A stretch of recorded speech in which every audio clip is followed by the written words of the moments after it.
It's Red Eye Radio. Gary McNamara and Eric Harley talk about everything from politics to social issues and news of the day. Whether you're up late or you're just starting your day, welcome to the show. From the Uniden America Studios, this is Red Eye Radio. All across America, we are Red Eye Radio. He is Eric Harley, and I'm Gary McNamara. America, get back in shape. You see RFK Jr. and Pete Hegseth yesterday kicking off their new fitness tour? Yeah. The goal of every American, from what I can get here, 50 pull-ups and 100 push-ups under 5 minutes. Yeah. All right. Are you in shape? Well, I do have a shape.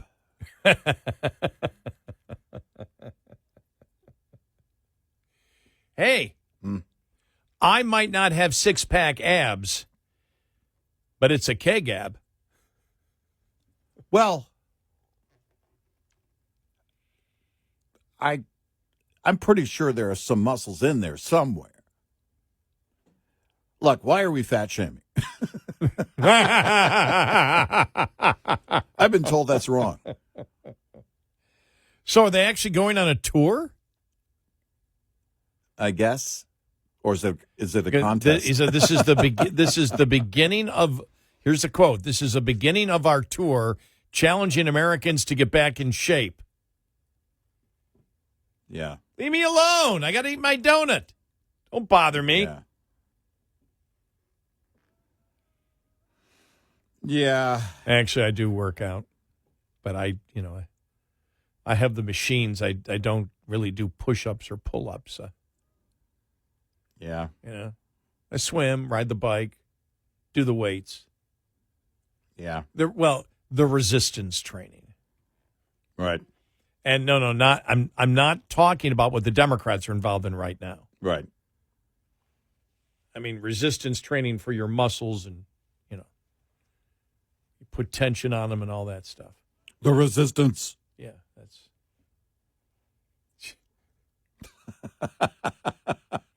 You have to tighten up the resistance. Yeah. Listen, I do sit-ups. I sit up from the bed quite often. I'm just reading this because this came from the Ending Tribalism in Politics X page. Yeah. RFK Jr. teamed up with Pete Hegseth and a group of Marines to kick off his new fitness tour, urging Americans to get back in shape. We had our Big Pete and Bobby challenge today. 50 pull-ups, 100 push-ups, and you try to get under 5 minutes. This is just the beginning of our tour, challenging Americans to get back in shape. It may come off corny to some, but seeing national leaders actively promote health and fitness is a welcome shift from the usual D.C. routine. RFK Jr. and Hegseth both carry their own controversies, but encouraging Americans to move more and take health seriously should be a spot that we can all agree on. I think we should spend another $1 trillion to get Americans healthy. Yeah, okay. Just want to see how many people. What? No, I don't think so. Well, let's look because at the business model there. The federal government's role is to tell Eric to work out more. Right. Well, no, I mean, when we spend our own money, right? All right, so if you think about it, people they get a gym membership for whatever it is. Let's say it's $30 a month. On the average, that means you're paying $30 per workout. And that's their own money. So when they're spending their own money, they don't work out.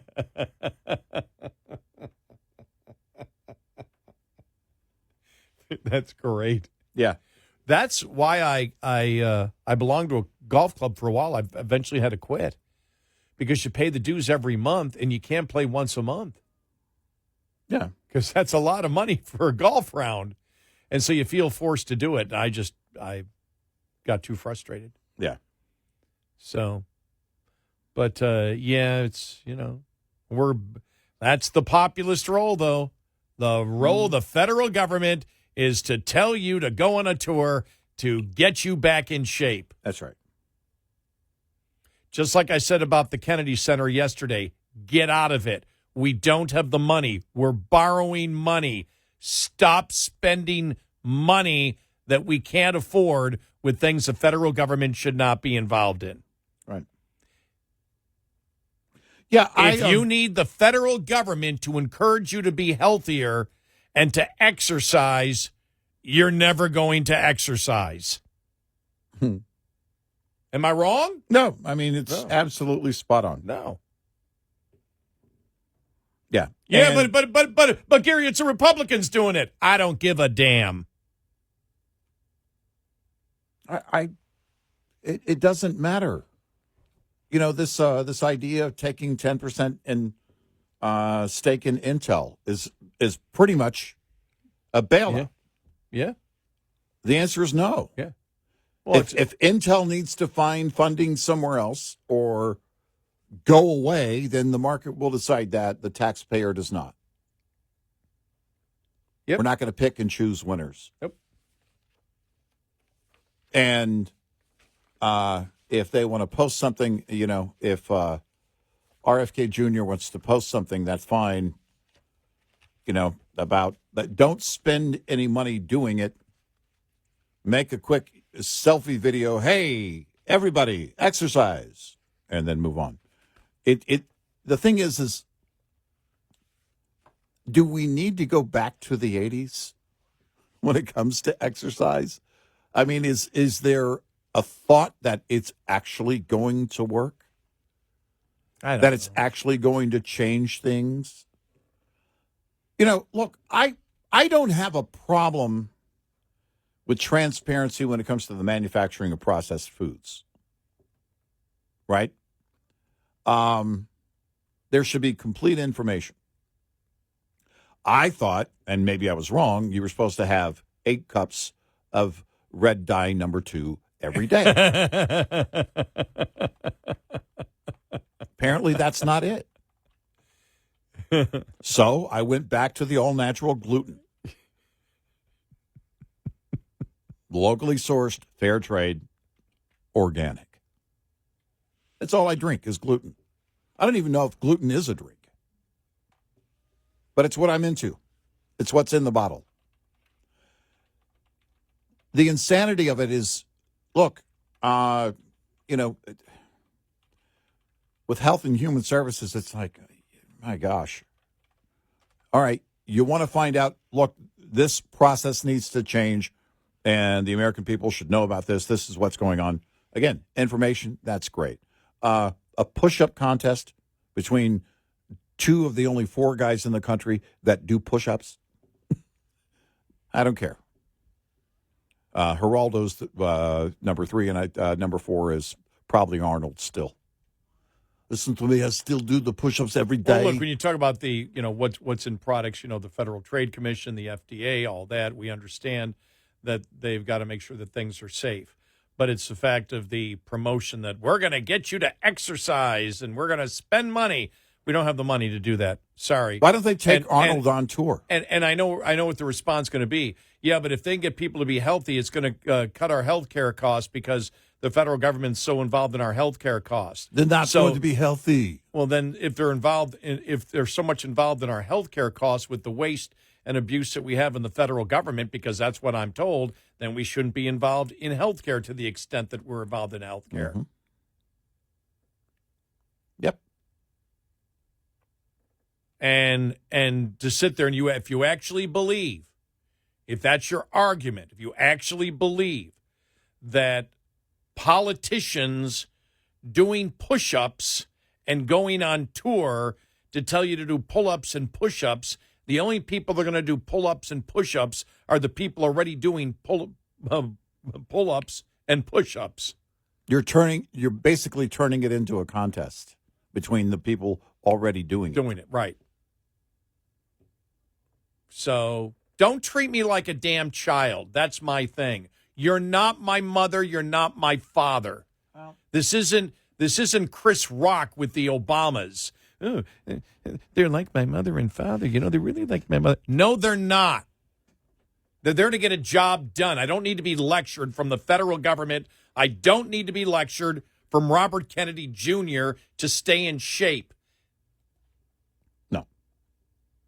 I don't need a lecture from him on anything. No, that's a great point. I don't need a lecture from him on a damn thing. Yeah. So, stupid stuff Republicans do. Yeah. Because No need. Because we care. Let's not spend one dime on this. No. Just Not one. So there you go. I just saw that and had to comment on it because I'm like, oh, God. Here we go again. You're all a bunch of children. Now, make sure that you put on your... Hey, we used to do that in radio business, didn't we? It's going to be cold out there today. Make sure you put on your boots and your thermal underwear. Make sure you put your hats on because you're a bunch of idiots that don't realize how to dress when it's cold. And don't forget your beer. Say beater or beer? Beer. Oh, okay. I thought you said beater. I'm like, what's a beer? And are we done? Make sure you get your whiskey. Doggone it, stay healthy. And when we have a pandemic, we must keep the liquor stores open. Well, again, I don't need a lecture on anything from a guy who put a whale head on his car and posed with a dead bear. I just don't. Yeah, same here. On the list of things, you know, we believe people are smart enough if they want to get healthy to find out how to get healthy. They have to be willing to do it. And the taxpayer shouldn't pay for it. But I just love this. I don't know who's the end tribalism in politics is it's like, well, this is good. It may come off as corny to some, but seeing national leaders actively promote health and fitness is a welcome shift from the usual D.C. routine. Really? It's actually been going on for years. You know? It's again, all these roles of federal government that the left wants you to believe should exist and should be in place. I don't need them No. to do that. No. Limited roles. And if I want them, cinnamon rolls. And you butt out, go do your push-ups somewhere else. Right. All right. Just... I won't ask you to pay for my cinnamon rolls. You don't ask me to pay for your push-ups. had a vent on something stupid. Yeah. I saw it yesterday. Well, and the Intel thing just kind of set me off. Because you and I were wondering, I agree 10% stake in it. Yeah. If Intel is failing, let them attract investors. Right. Don't take my money. Government has no business with the stake in private business. None. None. I don't care whether it's the Trump administration or Republicans. It's wrong. If Intel wants to make a bid as a contractor to build government computers and blah, blah, blah, let them get in line and do that during the process. We don't need to be picking winners and losers. Nope. In fact, what you're doing when you begin that process is you're picking a loser and trying to make it a winner. Well, it's a loser. Don't touch it. Let the private sector figure out whether Intel's going to be around in the future or not. News reports say the Trump team is looking to take an equity stake in Intel in return for funding the company promised under the 2022 CHIPS Act. This is how industrial policy so often works in practice. Step 1, subsidize a struggling business. Step 2, when subsidies aren't enough, nationalize it. Exactly. Step 3, make sure it never fails. Right. Former Intel CEO lobbied hard to get the CHIPS Act subsidies to support his expensive bet on expanding U.S. manufacturing. But unlike most semiconductor companies, Intel both designs and manufactures chips, and it's fallen behind in both. Its chips have been had problems with quality, while its enormous investment and focus on manufacturing hasn't helped its ability to compete in the AI chip design with NVIDIA and others. And then we had the great big, which, by the way, we were against the CHIPS Act. Just so people know we're against it. Right. So that's what it is. Well, we're going to subsidize you, and then the government will take part of your company. Don't subsidize them. No. Don't do it. No such thing as it's this too big to fail thing. But once you jump in and you've got stake in it, then it's part yours, and you won't ever let it fail, which means if more money is needed, more money will be given. Who needs a Green New Deal in AOC if you've got the Trump administration wanting to get a stake in companies? Don't want it at all. I don't want that. What's the difference? Right. Well, GM bailout or Intel bailout. Yeah. 866-90 Red Eye. This morning's USDA Farm Report is brought to you by Howes Products. Tested, trusted, guaranteed since 1920. Beef supplies should continue to tighten for this calendar year and next. The driving factor behind these forecasts this month, reduced cattle placements, especially in the second half of 2025, along with lower cow slaughter. That's going to tighten up supplies second half of this year, and we expect that to carry into 2026 as well. USDA World Agricultural Outlook Board Chair Mark Jekanowski says corresponding to expected less beef production, steer price forecasts for 2025 and 26 were increased again from the previous month. 2025 steer price forecast, we raised by $5.75 per hundredweight to just over $227 per hundredweight. And next year, we're looking at a current forecast at $243.50 per hundredweight. That's up $15 per hundredweight just this month in terms of that forecast, and it would be up $16.44 per hundredweight year over year. I'm Rod Bain reporting for the U.S. Department of Agriculture in Washington, D.C. This report brought to you by Cenex Fuels and Lubes. Coming up, more with Gary McNamara and Eric Harley. It's Red Eye Radio.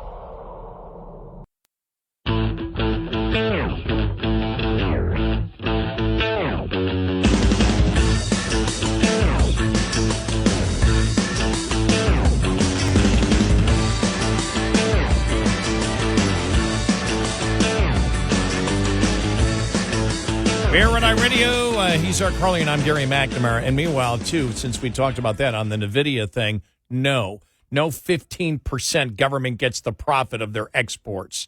Stop it. Get the hell out of private business. Well, again, because what starts to happen if NVIDIA at some point starts to crash and they start to go away, then there's this massive bailout. Why would we want to be involved? Why do we want the taxpayer involved? I mean, Intel. Well, you were talking about NVIDIA, and you said NVIDIA, and right, and but, so I was, but they're not. We don't have a stake in them. In NVIDIA, right? They're wanting to get a stake in NVIDIA. They're wanting to get that 15%. That's a rev share. That's a stake in the company. Okay, well, it's not. Okay, I'm talking about more of an ownership stake. Yeah, well, it's the same thing. Yeah, okay. The two are the exact same thing. And if either one of those starts to go further south, then what happens inevitably? Because if NVIDIA comes in and all of a sudden they're not making it for whatever reason, there's global competition or whatever, and you're wanting to take those profits, you have more of an interest in trying to get now more government money to them and save them, just like the deal with Intel. Well, right. Well, Intel, $18.5 billion in losses last year. Right. If they start going down the tubes and the United States has a stake in them, what politician wants to have a company go down under their watch when they have a stake in it and the public knows they've been helping to control it?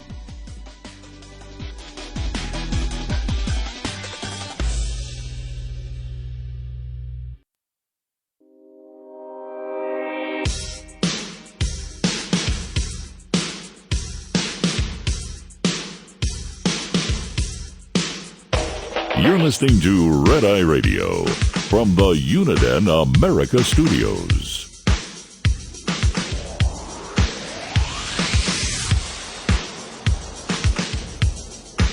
And he is Eric Carly, and I'm Gary McNamara. Welcome and good morning. Download our Red Eye Radio app today, and you can listen when and where you choose. Our audio cut of the day.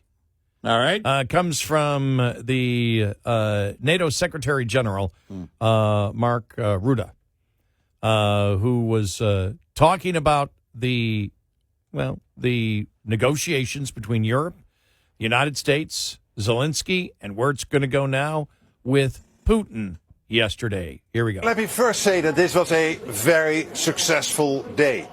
And I agree with you that President Trump is a pragmatic peacemaker, as you, I think, said.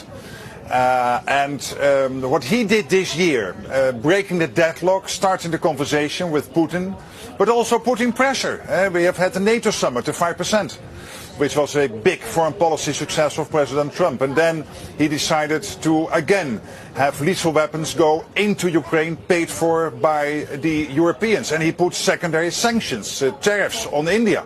So he's putting pressure, but he is also looking for ways to solve this, to bring this war to an end. And today was very successful. We discussed the security guarantees, and we will work on those over the coming days and then have another meeting virtually with this group of leaders and the president.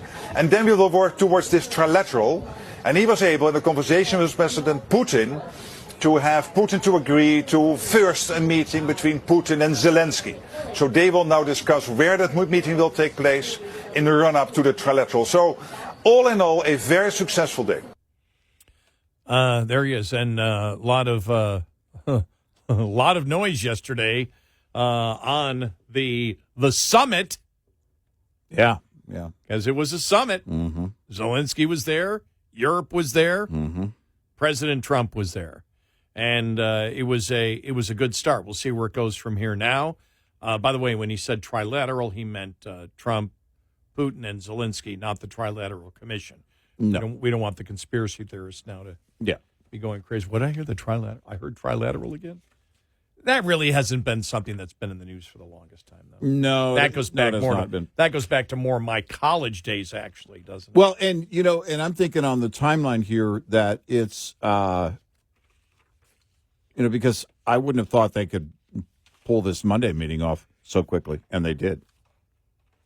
I think even with having that contingency built in from the meeting with European leaders, the call with those leaders last Wednesday, to have that put together and happen within a week is huge. So I don't know when to expect the trilateral, but I'm guessing later than 2 weeks. Yeah, I heard the next 2 weeks. What is the timeline that I was hearing yesterday? Yeah. So I guess we shall see. In other news, you saw the story. Bill Barr testifies he did not see any information in any of the Epstein files that would implicate Trump. Yeah. So right. James Comer said that yesterday. Other news, Biden administration placed over 11,000 unaccompanied immigrant children with unvetted sponsors. They didn't even know who the people were they giving the kids to. Yeah. I don't even know where to go with that. Shocked. Just shocked. It's. But who does that? It's a government agency. Well, tell me where are the directives here? What directives were they given? What was the protocol? Was there any protocol? It's just amazing here. They're really what we have here is a failure to communicate. But if you think about the way that the Biden administration ran the border, what were the directives? What were, where are you putting children? Where are you putting families? What are you telling the border agents to do that are handling these cases on the ground? It's just maddening that went on for so long. Then this story. New FBI crime data for 2024 paints a troubling picture for Washington State, where key violent crime categories have surged far beyond the national trend. While the rest of the country is seeing declines in violent crime, Washington is moving in the opposite direction. This comes as Washington State has been ranked last now out of all 50 states and Washington, D.C., for police staffing per capita for the 15th year in a row. Between 2019 and 2024, the national murder rate dropped 3.55%. In Washington State, it jumped 42.46%. Violent crime fell nationwide 6.2%. Washington State's violent crime climbed 8%. One of the most alarming categories is aggravated assault. Nationally, such assaults rose 2.14%, but Washington's increase was nearly 9 times higher at 18.84%. Vehicle theft tells a similar story. Across the U.S., thefts rose 15.99%. In Washington State, 34.87%, more than double the national pace. Wow. Here's a question that I would ask. Is that all across Washington State? Most of Washington State is pretty rural. Or is all of that in Seattle? It's a good question. Yeah. Where's the real understaffing? Right. They talk about the state. I want to focus in on the exact area. I love this. It's not about casting blame. It's about acknowledging the reality of where we are and working together to chart a better path forward. Sorry. What does when something goes wrong with an airliner, we investigate, right? And we find out who's to blame. Why? So we cannot repeat it. So we can solve the problem and it doesn't happen again. So it's fine to sit there and say, why is this happening? And if there's somebody to blame, there's somebody to blame. Remember, Seattle, one of the most well-known cities that have, were into, remember, CHOP and CHAD and defund the police and the summer of love and all that crap, the insanity that was going on in Seattle. You want liberal insanity, talk Seattle. Yep. Well, and it looks like we know that there is a shortage in Seattle. Seattle Police Department reached its lowest staffing level in about 30 years in 2024, losing over 700 officers in the previous 5 years. Again, that goes back to last year. As of earlier this year, but it was early 25, Seattle had 933 deployable officers. Still short. By the way, I said deployable, not deplorable. Still short by 350 compared to 2019 levels. Well, what does that tell you? That tells you everything that's happened in recent years and what the left has put in. It's when they say, whoa, we don't need to point to the fingers and find out who's to blame. No. We do. Because you need to find out, in fact, when officers are leaving, what are they telling you? Are you doing exit interviews? In terms of recruiting, you can't interview people that aren't there. They're just not showing up.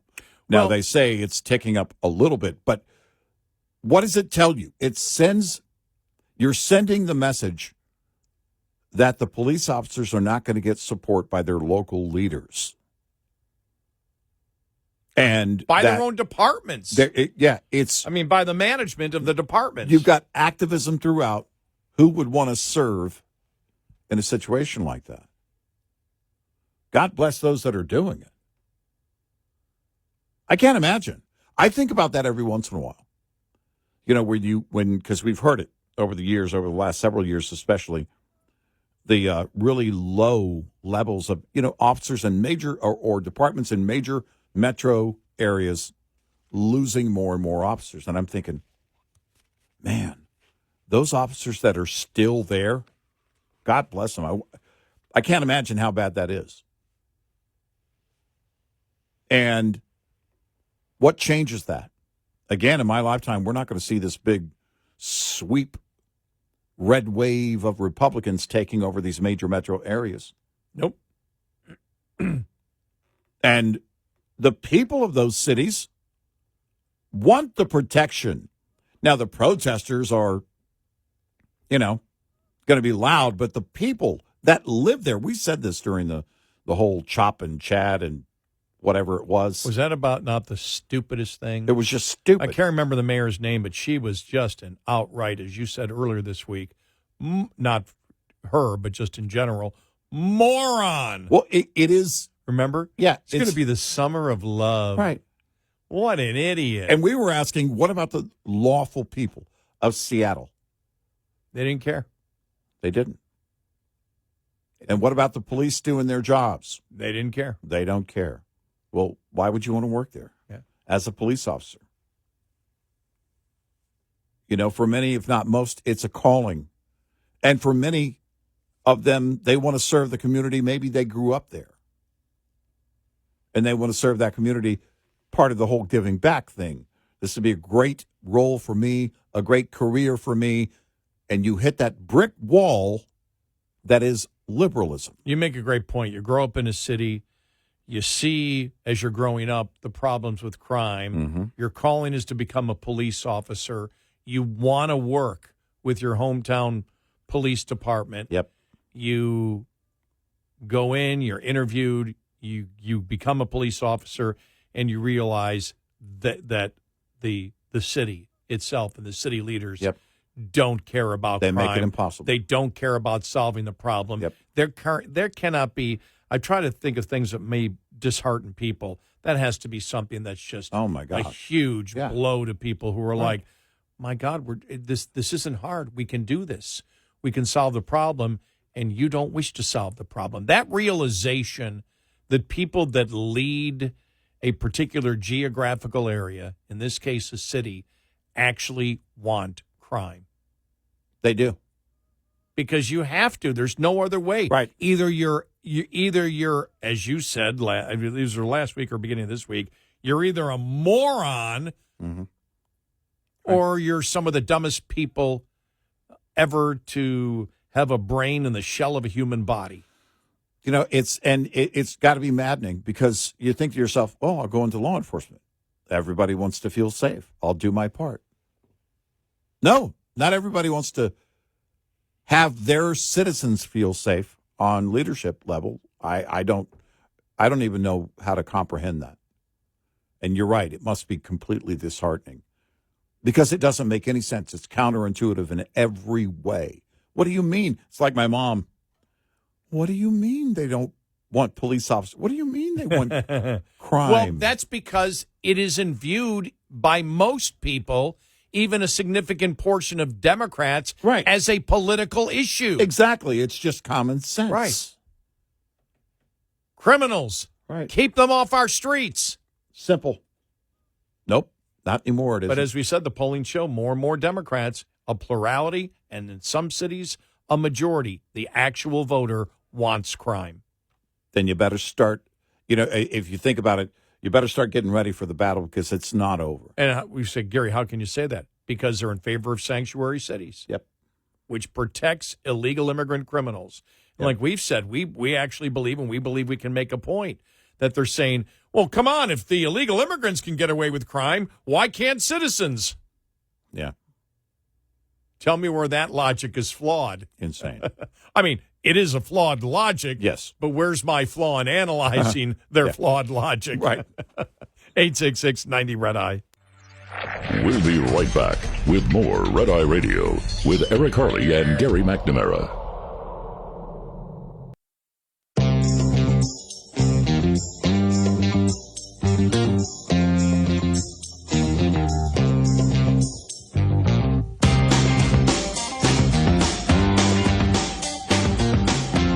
Here at Red Eye Radio, he's Eric Harley, and I'm Gary McNamara. Finally, this story, the DNC widely trails the RNC in fundraising.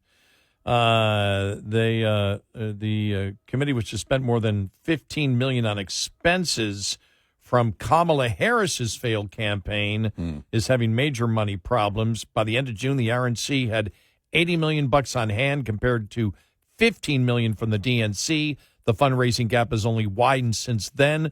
with the DNC reportedly having less cash this summer than at any point in the last 5 years.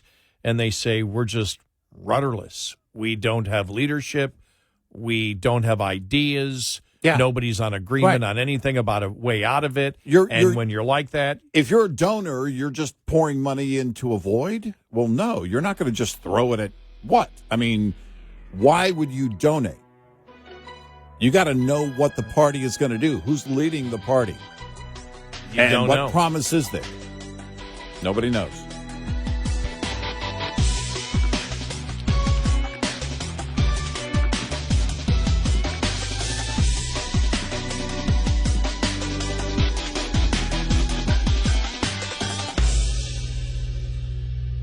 This is Red Eye Radio on Westwood One.